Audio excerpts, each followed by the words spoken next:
জীবনের সম্পদ যদি কোনো কিছু মনে করতে হয়, একমাত্র ভগবানের যুগল চরণ হলো আমাদের ধন সম্পদ। এই জগতে যা কিছু আছে সবই অসার, অনিত্য, দুদিনের জন্য আসা। আমার করে আমাদের মূল্যবান জীবনের গোনা দিন ফুরিয়ে যাচ্ছে। ফিরার কালে যখন ফিরে যাব, যাবার সময় আমাদের সঙ্গে ইহজগতের কোনো সম্পদ যাবে না। তাহলে ইহজগতে বাঁচতে গেলে, চলতে গেলে যেটুকু সম্পদ আমাদের আছে সেটুকুই যথেষ্ট। তিনি যতটুকু ভেবেছেন ততটুকু দিয়েছেন।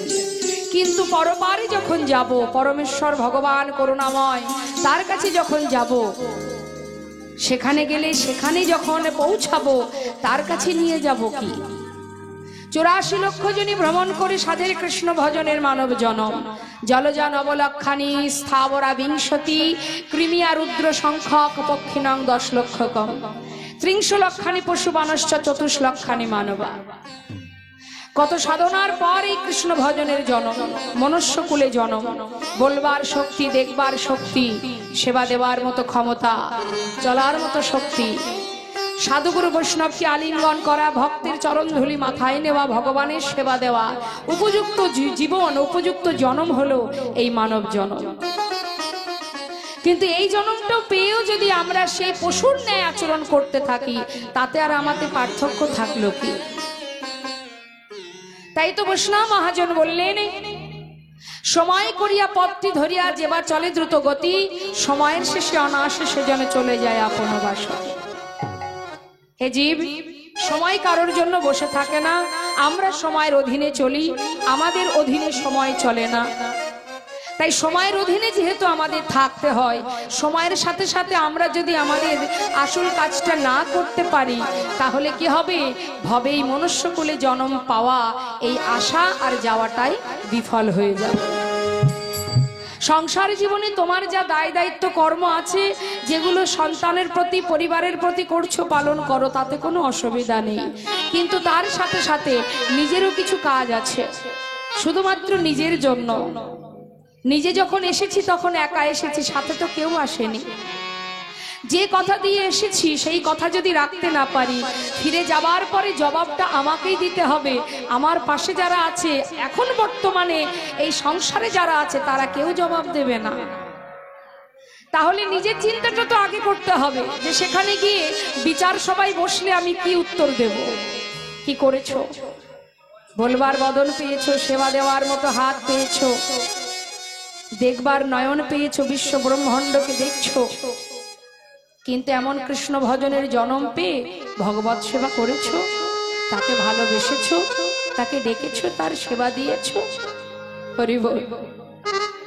ইহজগতে আমাদের যে কর্ম, সেই কর্ম যদি আমরা করতে না পারি, তাতে যেমন অপরাধ, ঠিক তদ্রূপ যেখান থেকে আমাদের আশা, আমাদের আসল ঠিকানা যেখানে, আমাদের আসল ঠিকানাটা তো এটা নয় মা।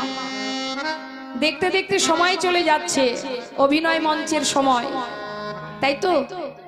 এটা তো একটা অভিনয় মঞ্চ, সংসারটা একটা অভিনয় মঞ্চ, যাত্রা মঞ্চ, যেখানে বিচিত্র বিচিত্র নাটক হয়। সংসার জীবনটা তাই, বিচিত্র নাটকের মধ্যে নাটক করবার শেষ হবে যখন, আমাদের গোনাদিন ফুরাবে যেদিন, শেষ নিঃশ্বাস পরিত্যাগ হবে যেদিন, সেদিন আমাকে নিজের ঘরে ফিরে যেতে হবে। তাই মহাজন বললেন, কৃষ্ণ ভজিবার করে সংসারে আইন। কি জন্য এসেছি আমরা? কৃষ্ণ ভজন করব বলে। কোথায় এসেছি? সংসারে এসেছি। তাহলে সংসার তো আমরা করিনি মা। আমরা যেখানে এসেছি সেখানে আগে থেকে সংসারটা ছিল। অনেকে ভুল করে দেখবেন, কথার ছলে বলে ফেলে, আর বলিস না ভাই, সংসার করেছি, সংসারের মধ্যে থাকতে গিয়ে ভগবানের নাম করব কি করে? সংসার বসিয়েছি, সংসার করেছি, কিন্তু ভেবে দেখো তো, আদৌ কি তুমি সংসার করেছো? তুমিও করনি, তোমার পিতাও করেনি। সংসার আগে থেকে ছিল, তুমি সেখানে এসেছো। আবার তুমি যখন মারা যাবে, সংসার তোমার পিছন পিছন চলে যাবে না, সংসার সংসারের জায়গায় থেকে যাবে, তোমাকে ফিরে যেতে হবে। তাই সংসার আমিও করিনি, আমি এসেছি সংসারের মধ্যে। আবার আমার পিতা, সেও এসেছে সংসারের মধ্যে, সংসার আমরা কেউ করিনি। এসেছি কেন? কৃষ্ণ ভজন করব বলে কথা দিয়েছি। ভগবানের সেবা করব, তার নাম করব, তাকে ভালোবাসবো। কৃষ্ণ দাস। আমাদের পরিচয় কি? আমরা কৃষ্ণ চরণের দাস। এ কথাটা কে বলেছিল? মহাপ্রভু নিজে বলেছিলেন। কাকে বলেছিলেন? ষড় গোস্বামীর মধ্যে একজন গোস্বামী, যার নাম সনাতন গোস্বামী। নিতাই গৌর। মায়েরা ষড় গোস্বামীর নাম জানেন? জয়রূপ, সনাতন, ভট্ট রঘুনাথ, শ্রীজীব গোপাল ভট্ট, দাস রঘুনাথ। তা এই যে ষড় গোস্বামীর মধ্যে এক গোস্বামী, যার নাম সনাতন গোস্বামী। হরে কৃষ্ণ। বাবা হাতটা নামান নিচে। মায়েদের কাছে আমার নিবেদন, কথা বলবেন না। হরে কৃষ্ণ। কেউ কথা বলবেন না, এটা কথা বলবার জায়গা নয়। বারবার বলছি, কথা বলবেন না কেউ। কীর্তন ভালো না লাগলে এক পা দুপা করে চলে যাবেন, কিন্তু কথা বলবেন না, তাতে আপনারই অপরাধ। তা বাবা সনাতন গোস্বামী ছিলেন মস্ত বড় জমিদার। ধন অর্থের অভাব ছিল না তার। জমিদার, আগেকার সময় জমিদারের কেমন ধন ঐশ্বর্য থাকতো মা। সেই জমিদার সনাতন গোস্বামী একদিন সর্বস্ব পরিত্যাগ করে একটা কম্বল হাতে করে নিয়ে ঘর থেকে পথে নেমেছিলেন। কেন, কি জন্য? তার ভিতরে একটা প্রশ্ন জেগেছিল যে পৃথিবীতে সবই তো আমার, কিন্তু আমি কার? নিতাই গৌর হরি বল। আমি কার? সবই তো আমার। আমার আমার করে আমরা মারামারি কাটাকাটি করছি না? হ্যাঁ, ছেলে আমার, মেয়ে আমার, স্বামী আমার, বাড়ি গাড়ি বিষয় সম্পদ সবই আমার। এই আমার আমার করতে করতে কৃষ্ণ বলার শব্দটা, এই কৃষ্ণ শব্দটা উচ্চারণ করার সময় হচ্ছে না।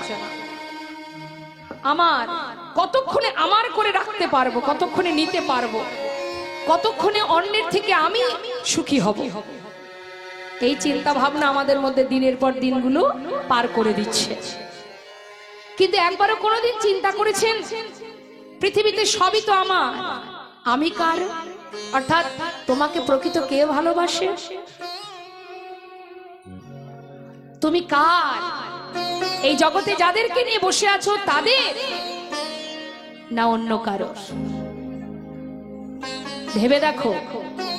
সন্তান তোমাকে ততক্ষণ ভালোবাসবে যতক্ষণ তুমি তার জন্য করতে পারবে। স্বামী তোমাকে ততক্ষণ ভালোবাসবে যতক্ষণ তুমি তার জন্য করতে পারবে। এই পরিবার সংসার জীবনে যারা যারা আছে, এর মধ্যে শুধু আছে মোহ আর মায়া। অর্থাৎ মায়া কতক্ষণ থাকে? দিতে পারলে মায়া, না দিতে পারলে মায়াও থাকবে না। তাহলে যাকে আমি দেব না তথাপিও সে আমাকে ভালোবাসবে, যার চিন্তা করব না তবু সে আমাকে ভালোবাসবে। অর্থাৎ এই দেহটা তার, তবে কে সে? সারা জীবন যার কথা চিন্তা করার সময় হয় না মা। ভগবানের দাস না হয়ে যার দাস হয়ে বসে আছি আমরা, মায়ার দাস। অসার বস্তু, অনিত্য বস্তুকে নিয়ে দিন কাটাচ্ছি। কিন্তু কেউ তো তোমার সঙ্গের সাথে হবে না। হবে কি? হবে? হবে না। কিছুই তোমার সঙ্গের সাথী নয়। তাহলে সাথীকে? সাথী সে যার কথা আজ আমরা এখানে বসে আস্বাদন করছি, সেই আমার আপনজন।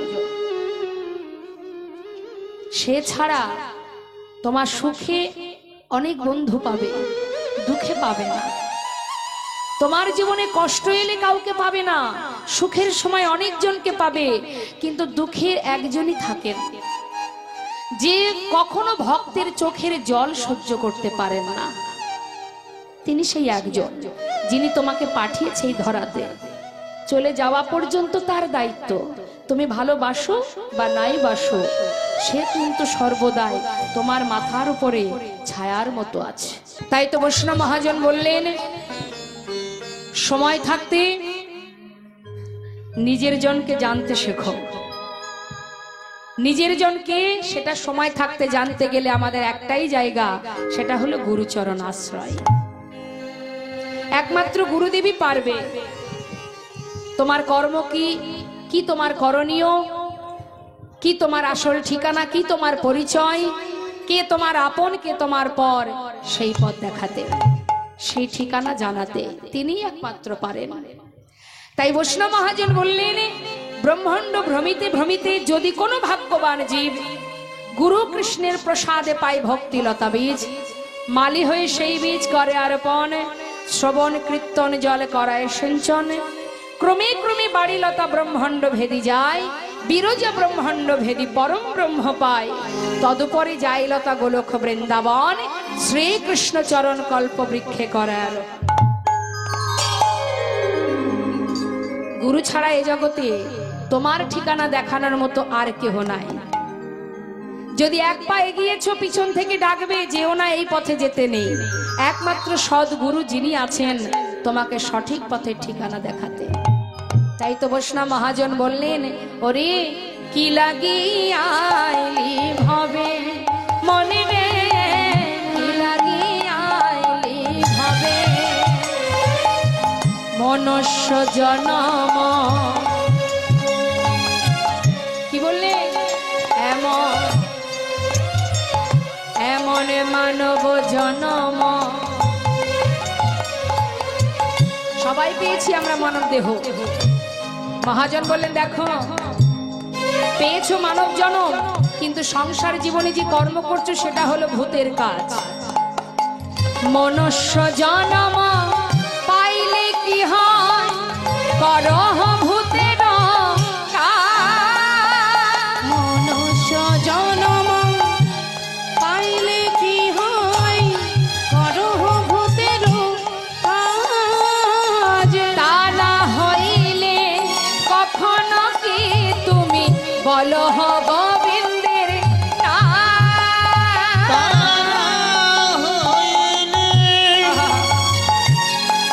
কখনো কি তুমি বলো গোবিন্দের নাম। অগদিবস রজনী আবল তাবল পাচাল পড়িতে পার। দিবস রজনী আবল তাবল পাচাল পড়িতে পার। বল তাহার ভিতরে কখনো কি তুমি বলো তাহার ভিতরে কখনো কি তুমি গোবিন্দ বলিতে নর, গোবিন্দ বলিতে নর। ওই না তাহার ভিতরে কখনো কি তুমি গোবিন্দ বলিতে নর। মন্দিরে গোবিন্দ বলিতে নর। বাবা, পাঁচজন রমণী যদি এক জায়গায় হয় সেখানে কি কৃষ্ণ কথা হয় মা? আন কথা হয়, পরনিন্দা পরচর্চা পর সমালোচনা, তার মধ্যে কৃষ্ণ কথা হয় না। তাই তো শাস্ত্রে বললেন, দিবস রজনী আবল তাবল পাচাল পড়িতে পারো, তাহার ভিতরে একবারও কি কৃষ্ণ বলিতে না। শুধু তাই না, শোনো শোনো, ধনী দিয়া বুঝি সমান এড়াবি, জমি কি ছাড়িবে তোরে। ধন দিয়া বুঝি ওই সমান এড়াবি, জমি কি ছাড়িবে তোরে। জমির করাতে সবাইকে যেতে হবে, তাই না? সমন অর্থাৎ কাল, কালের কবলে সবাইকে পড়তে হবে। মৃত্যু সবার জীবনে আসবে, কিন্তু কখন আসবে কেউ জানে না। তাই সেই সময়টা যদি এখন আছে, একটু পরে তো নাও থাকতে পারি, সময় চলে আসতেই পারে। তাহলে আমাদের করণীয়টা কি? বলছে, তোমার যদি অর্থ থাকে, তুমি যে অর্থের পিছনে ছুটছো সারা জীবন ধরে, সেই অর্থ যদি তোমার কাছে কোটি কোটি টাকাও থাকে, তুমি কি জমকে আটকাতে পারবে? পারবে না। আহা, ধনী দিয়া বুঝি সমান এড়াবি, জমি কি ছাড়িবে তোরে। ধনী দিয়া বুঝি সমান এড়াবি, জমি কি ছাড়িবে তোরে। আবার বড় জাতি বলে সে কি ছাড়িবে, বড় জাতি বলে সে কি ছাড়িবে। ওই কুলে বা রাখিবি কারে, ওই বড় জাতি বলে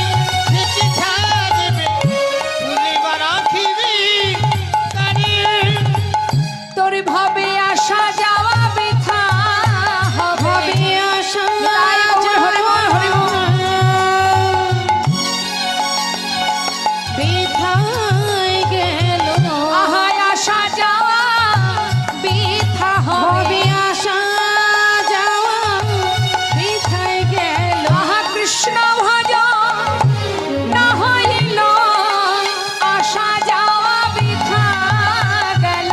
কৃষ্ণ ভজন না হইল আমার মানব জনম বৃথা হলো। কৃষ্ণ ভজন না হইল ব্যথায় গেল। কৃষ্ণ ভজন না হইল আমার মানব জনম ব্যথায় গেল। কৃষ্ণ ভজন না হইল আমার মানব জনম ব্যথায় গেল। কৃষ্ণ ভজন না হইল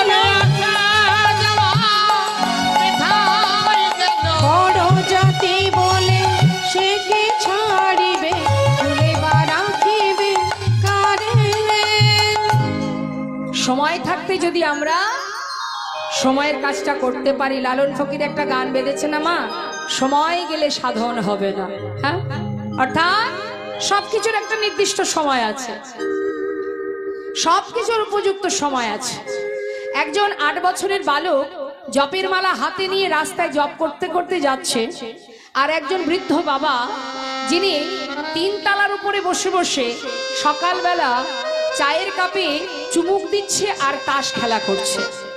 এখন বাচ্চা ছেলেটা যখন রাস্তা দিয়ে যাচ্ছে, তখন সেই ছোট্ট বালকটাকে ডেকে সেই বয়স্ক বৃদ্ধ বাবা জিজ্ঞাসা করছে, হ্যাঁ রে আই খোকা, এত তাড়াতাড়ি এই পথে নেমে গেলি? নিতাই গৌর হরি বল। তখন সেই ছোট্ট শিশুটি বলে উঠলেন, দাদু, কে জানে কার হাতে কতটুকু সময় আছে, তাই দাদু সকাল সকালে না নামলে আমার নিজের আসল ঠিকানায় আমি পৌঁছাতে পারবো না। কিন্তু দাদু, তোমার তো সময় পার হয়ে গেল, তুমি আর কবে নামবে এই পথে? তা এ জগতে এমনও কোনো ব্যক্তি আছে যারা এখনো পর্যন্ত ভগবানকে ভালোবাসা তো দূরের কথা, ইহ জগতে সংসারের মোহ মায়ার মধ্যে ডুবে আছে, যারা গোবিন্দ ভজন করে না, যারা নাস্তিক ব্যক্তি।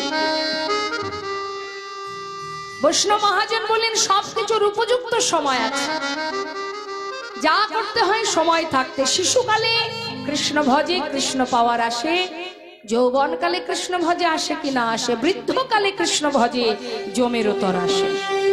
আমরা সময় থাকতে ভগবানের চরণে নিজেকে নিবেদন করি না।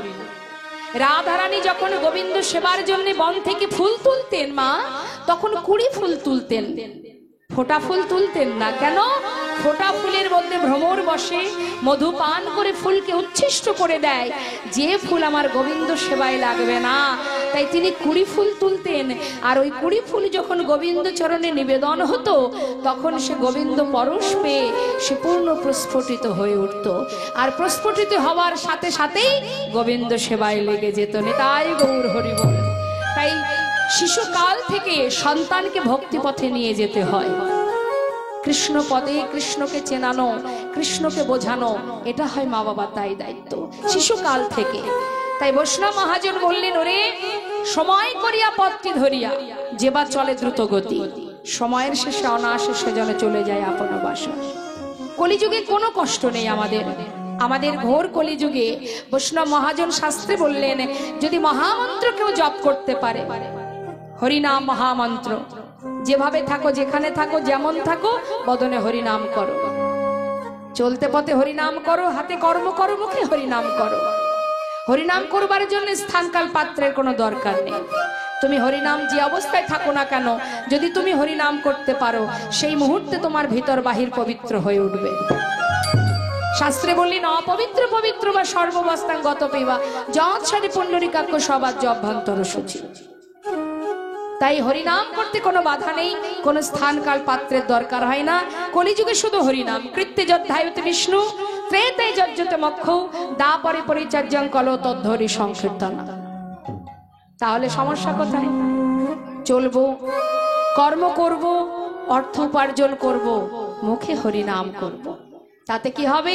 সংসারে তোমার যে দায়িত্ব সেটাও পালন হবে, এদিকে তোমার কৃষ্ণ ভজন হবে। নিতাই গৌর হরি বল। তো আজ এখন আমরা সবাই হরিবাসরে এসেছি, সাধুর বাজারে সাধু সঙ্গ করছি। একবার এই সুন্দর হরিবাসরে বসে আমরা সবাই মিলে, এখানে বৃন্দাজি তুলসী দেবী আছেন, আসুন আমরা সবাই মিলে ভক্তি রানী তুলসী দেবীর চরণ স্মরণ করে অনাদি আদি গোবিন্দের চরণে আমরা নিজেদেরকে নিবেদন করি। সবাই মিলে একবার মহামন্ত্র জপ করব, দুটি বাহু তুলে। দেখে হাত তুলতে হবে সবাই মিলে। আমি চাইবো হরিনাম সবাই করবেন। হরিনাম যদি কেউ ভাবেন করব না, তাহলে তারই অপরাধ হবে। কারণ মহামন্ত্র এই যে সংকীর্তন সকলে একসঙ্গে গাওয়া হয়, তাই যার যার নিজের কর্ম নিজেকেই করতে হবে। সবাই মিলে যার কণ্ঠে যতটুকু সুর আছে উচ্চস্বরে হরিনাম একবার মহামন্ত্র জপ হয়ে যাক। সবাই আমি গাইবো, তারপরে আপনারা গাইবেন। দু হাত তুলে, মায়েরা একবার হাত তুলুন, বাবারা সবাই তুলুন একবার। হাত তুলতে লজ্জা করছে?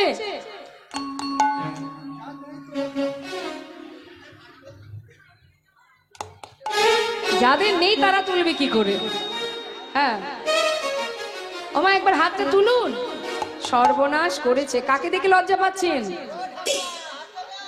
যাদেরকে দেখে লজ্জা পাচ্ছেন তারা আপনার সঙ্গে যাবে না। ওই যে দাঁড়িয়ে আছে মন্দিরে, ওই আপনার সাথী। হাত তুলুন, তুলুন তুলুন তুলুন, হাত তুলুন। হ্যাঁ, সবাই মিলে গাইবেন হরে কৃষ্ণ। আমি শেষ করি, আপনারা শুনে নিন, তারপরে গাইবেন। হরে কৃষ্ণ কৃষ্ণ কৃষ্ণ হরে হরে, হরে রাম হরে রাম, রাম রাম হরে হরে। বলুন, হরে কৃষ্ণ। হ্যাঁ বাবা,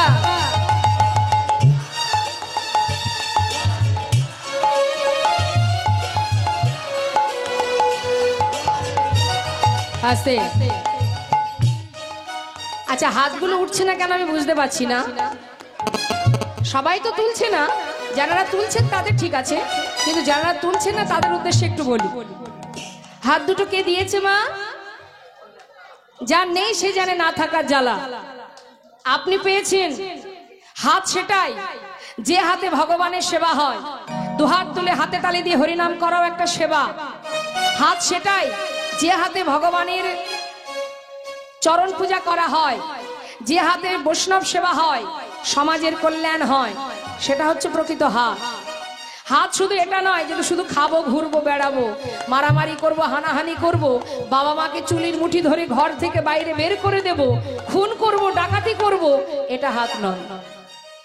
তা গোবিন্দ সেবার করে যদি হাত থেকে থাকে সবাই তুলবে, কেমন? আর ভগবানের সেবায় কৃপণতা করতে নেই। এই যে আমরা হাত তুলবো না, কষ্ট করে কে তুলবে, এই যে মানসিকতাটা যদি কারোর থেকে থাকে, তাহলে এ জন্মে হাত পেয়েছেন, পরের জন্মে যাতে পাওয়া যায় সেই জন্য এই জন্মে কাজটা করতে হবে। দেখে তুলুন, হাত তুলুন। হ্যাঁ, হরে কৃষ্ণ হরে কৃষ্ণ কৃষ্ণ কৃষ্ণ হরে হরে, হরে রাম হরে রাম, রাম রাম হরে হরে। বলুন, হরে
কৃষ্ণ কৃষ্ণ কৃষ্ণ হরে হরে, হরে রাম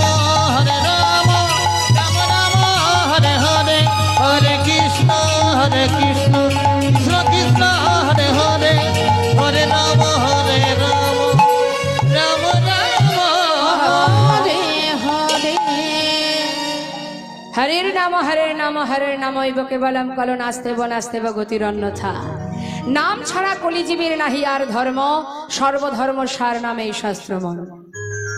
তাই আজ বৈষ্ণব মহাজন বললেন, যদি কেউ হরিনাম গাইতে পারে তার কি হবে, আর যদি কেউ হরিনাম শ্রবণ করে তার কি হবে। অনেকে আছে যারা কথা বলতে পারে না, যারা বোবা, বাক শক্তি নেই, বনের পশু যারা, তারা তো কথা বলতে পারে না। মনুষ্যকুলে এমনও জাতি আছে, মানব জাতি, কিন্তু তার বাক শক্তি নেই। এমনও যদি মানুষ থেকে থাকে যে কথা বলতে পারে না, শাস্ত্রে বললেন কথা যদি বলতে না পারে দুঃখ নেই, যদি নাম শ্রবণ করে সে উদ্ধার হয়ে যাবে। কারণ হরিনাম শ্রবণ করলে মঙ্গল। হরিনাম যদি কেউ শ্রবণ করে, নববিধা ভক্তির মধ্যে প্রথম কথাটা কি আছে? শ্রবণং মঙ্গলম, অর্থাৎ শ্রবণ করো, কান দিয়ে শুনতে হবে। এখানে যদি আপনারা বসে আছেন এখানে, তাহলে মা কান খোলা আছে, মন যদি বাড়িতে থাকে 3 ঘন্টা ধরে আমি যাই বলি না কেন কিছুই কানে ঢুকবে না। তাই মন দিয়ে কান দিয়ে শ্রবণ করতে হবে। শ্রবণ করলে কি হবে? নাম শ্রবণ করলে কি আছে, উপকারটা কি? আমরা যে কোনো জিনিসের পিছনে একটু লাভ খুঁজি না, যেখানে লাভ আছে সেখানে যাব। অনেকে বলে কীর্তন শুনে কি হবে? কীর্তন যে শুনবো, বাড়িতে ঘুমিয়ে থাকলে শরীর ভালো থাকবে, সকালবেলা আবার কাজে যেতে পারবো, আবার পয়সা রোজগার করতে পারবো, তাই না? কে জানে পরের দিন সকালটা আমি দেখতে পাবো কিনা, কেউ বলতে পারবো?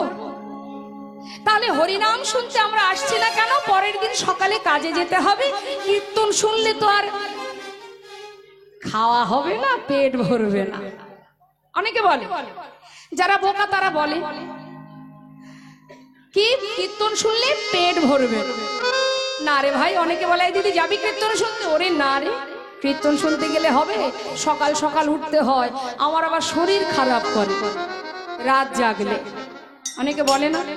তা যে শরীরের প্রতি এত যত্ন মানুষের, তারপরেও এত ব্যাধি কেন হচ্ছে মা? জেনে রাখবে, সময় যখন হবে দেয়ালে ঘুম ধরবে। পুরানো হয়ে গেলে কি হয়, বাড়ি দেয়াল থেকে খসে খসে পড়ে যায় না সিমেন্ট বালিগুলো? তা তোমার এই দেহ ঘরটার যখন ঘুম ধরবে, তুমি যতই নিজেকে যত্ন করো, যতই ট্রিটমেন্ট করো, যতই সেবা যত্ন করো, দেয়ালে একবার ঘুম ধরে গেলে খসে খসে সব পড়ে যাবে, সব পড়ে যাবে। কিন্তু তোমাকে এই যে দেহটা, এটা ভগবানের দেওয়া একটা ঘর, যতই যত্ন করো না কেন, কত দামি দামি ক্রিম মাখি আমরা, কোন রকমই যেন আমাদের স্কিনটা গুটিয়ে না যায়, গ্ল্যামার নষ্ট না হয়ে যায়। খাওয়া দাওয়া ঠিকঠাক করতে হবে যাতে ব্যাধি, রোগ ব্যাধি না হয়। পারছি কি ধরে রাখতে? সময় হলে চুলও পাকবে, দাঁতও পড়বে, চোখে দেখবো না, কানে শুনবো না, সময়ের সাথে সাথে সব শেষ হয়ে যাবে। তোমার ক্ষমতা নেই ধরে রাখার, কারণ এটা তো তোমার নয়। যিনি দিয়েছিলেন তিনি আবার নিয়ে নেবেন সময় হলে। তাহলে তার যত্ন করে কি হবে, কি লাভ? যতটুকু করছি ঠিক আছে। তাই বলি ভগবানের নাম শ্রবণ করার থেকে দূরে থাকার কোনো দরকার নেই। আরো কি, খাওয়া জুটবে না। অনেকে বলে না কীর্তন শুনলে তো আর পেট ভরবে না। তুমি কি পেট ভরানোর মালিক? হ্যাঁ, তুমি পেট ভরানোর মালিক? তুমি জানো কোন দিন তোমার কার বাড়িতে অন্ন জুটবে, কোন দিন তোমার ভাগ্যে অন্ন নেই? তুমি জানো না। যিনি আমাদের চলতে পথে অন্ন যোগান দেন। আমি ভূমিষ্ঠ হবার সাথে সাথে মায়ের কোলে বসে স্তনদুগ্ধ পান করেছিলাম, সেটা তো আর আমি হাতে করে আনিনি। আমি আসার আগেই আমার পিতা যিনি, আমি কি খাবো সেটা আমি আসার আগে পাঠিয়ে দিয়েছিলেন। তাই আমি ভূমিষ্ঠ হবার সাথে সাথে মায়ের কোলে বসে দুগ্ধ পান করেছি। তাহলে তুমি অন্ন যোগান দেওয়ার কেউ নও, অন্ন যোগান তিনিই দেন। পিপাসায় তিনিই জল দেন, তিনি তোমার অঙ্গের পোশাক দেন, তিনি এই সুন্দর যে বাতাস, এই যে প্রকৃতি যার সৃষ্টি, তিনি দিচ্ছেন তাই পাচ্ছি। তার সৃষ্টি তিনি দিচ্ছেন সবকিছু, তাই আমি পাচ্ছি। শুধু তার প্রতি আমাদের বিশ্বাস ভরসাটা নেই। তিনি না দিলে পেতাম না বাবা।